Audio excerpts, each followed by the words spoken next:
Baik, perkenalkan nama saya Rafael Simbangunsong, NIM 42325005. Di sini saya akan menjelaskan activity dan sequence diagram. Activity diagram adalah salah satu jenis diagram perilaku atau behavior diagram dalam UML atau Unified Modeling Language yang digunakan untuk memodelkan alur, aktivitas, atau proses kerja dari sebuah sistem mulai dari awal hingga akhir. Diagram ini menekankan urutan aktivitas, keputusan, dan kemungkinan proses paralel yang terjadi dalam suatu proses bisnis atau sistem aplikasi. Baik, yang pertama adalah salah satu contoh activity diagram login. Yang pertama dimulai dari user yang membuka halaman login, kemudian sistem akan menampilkan halaman login. Kemudian setelah menampilkan login, eh, user akan memasukkan username dan password. Kemudian sistem akan memvalidasi login yang dimana jika benar, jika salah, dia akan menampilkan halaman login kembali dan user memasukkan username dan password lagi. Namun jika benar, maka sistem akan langsung menampilkan halaman dashboard. Kemudian yang kedua, di sini ada activity meminjam buku. Yang pertama, user memilih buku yang ingin dipinjam.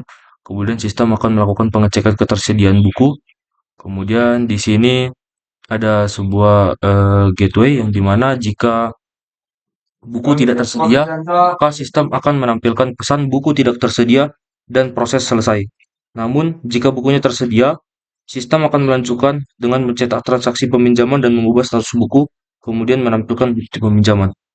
Kemudian di sini ada activity diagram mengakses menu buku terbaru, yang dimana user akan mengakses menu buku terbaru, kemudian sistem akan mengambil data 10 buku terbaru dan kemudian akan ditampilkan.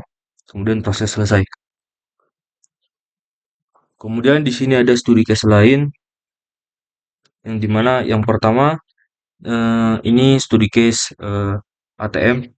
Pertama, nasabah menekan tombol icon mobile banking, kemudian sistem akan menampilkan menu login, kemudian user atau nasabah akan mengisi username dan password, kemudian menekan tombol login, lalu sistem akan memverifikasi password, yang dimana jika salah akan menampilkan pesan kesalahan, dan kemudian akan menampilkan menu login kembali sehingga alurnya akan terulang. Kemudian jika benar, sistem akan langsung menampilkan menu utamanya. Kemudian proses selesai. Kemudian di sini ada activity diagram mencek saldo. Yang pertama, nasabah memilih menu cek saldo, kemudian sistem akan membaca dan membaca masukan data. Kemudian pihak bank akan memberikan query saldo nasabah akan menampilkan data saldo nasabah. Kemudian sistem akan menampilkan saldonya dan proses berakhir.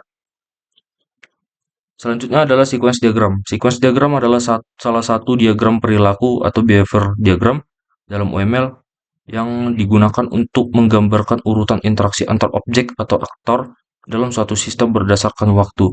Jadi di sini prosesnya dalam diagram itu dia harus berurutan ke bawah agar tidak ada kebingungan dalam membaca diagram tersebut sehingga alurnya tetap berurutan. Yang pertama ada sequence diagram login.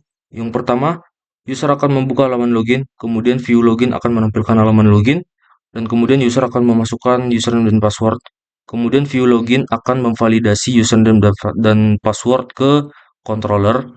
Kemudian controller akan mengirimkan data dan model login atau tabel pengguna itu akan mengecek datanya.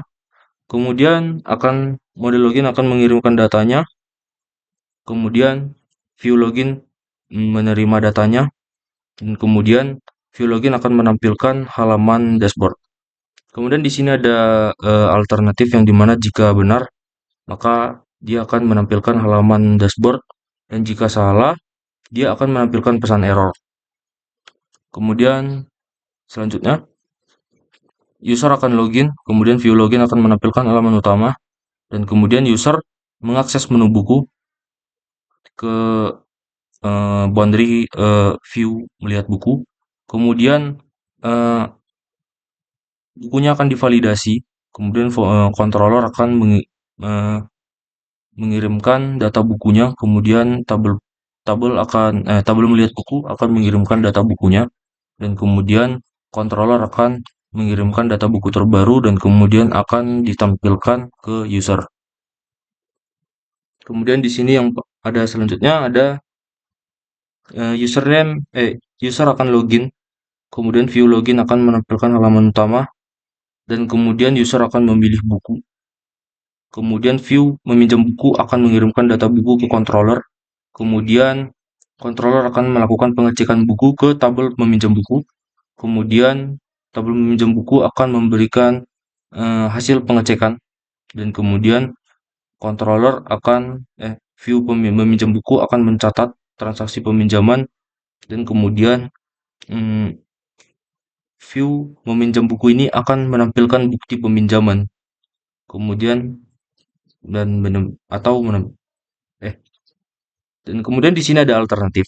Alternatif yang dimana jika bukunya tidak tersedia, maka view meminjam buku akan menampilkan status buku sedang dipinjam. Seperti itu. Kemudian ada contoh untuk mengecek saldo. Nasabah akan memilih menu cek saldo, kemudian akan eh, menu atau interface cek saldo ini akan mengirim permintaan cek saldo ke controller. Kemudian controller akan mengirimkan query saldo nasabah, dan kemudian database atau tabel nasabah ini akan mengirimkan data saldo, dan kemudian akan menampilkan hasil saldo ke interface eh, interface banking tadi, m-banking. Kemudian di sini ada contoh yang lain. Yang pertama, nasabah akan menekan icon mobile banking, dan kemudian interface mobile banking akan menampilkan menu login.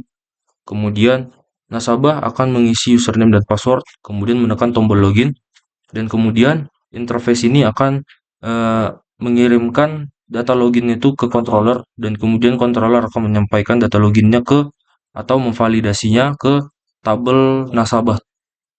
Kemudian tabel nasabah akan memberikan verifikasi apakah dia valid atau tidak valid. Kemudian di sini ada alternatif yang dimana jika passwordnya benar, maka dia akan menampilkan menu utama. Namun jika data loginnya salah, dia akan menampilkan pesan kesalahan dan akses ditolak. Sekian, terima kasih.